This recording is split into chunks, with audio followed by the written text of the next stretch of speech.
Mao dyan niya akong paborito nga pagkaon mga badi. Kaning sisig, di po di basta-basta nga sisig. Kay lechon sisig mo niya itong buhaton. Acting-acting ni tagbangon-bangon diha mga badi. Anak man na. Basta mag-vlog-vlog ta. Mura kita tag-amaw rin na pita ba. Tanang pakauo ato ng buhaton. Para maka-views lang ta mga badi.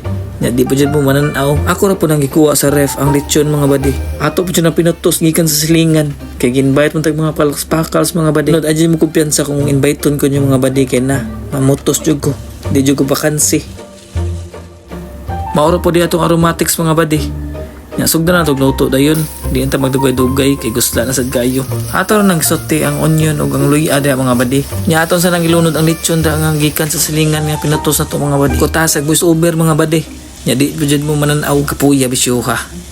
Bitaw mga badi balik ta sa itong giluto. Ato na gitimplahan og liquid seasoning da mga badi o gamay nga soy sauce. Nya ato sa nang ilunod ang siling nga puwa na to mga badi. Nya ato sa nang gibutangan og itlog sa kabuok. Wala lang pod kayo taga-timpla ni mga badi kay timplado naman pod ang inasal mga badi. Awa, luto na tong sisig. Di ba suwayin yung luto ing ani mga badi kung namoy sobra mga inasal diha. Di ba makaingon mo glasa nga mura rampog inasal.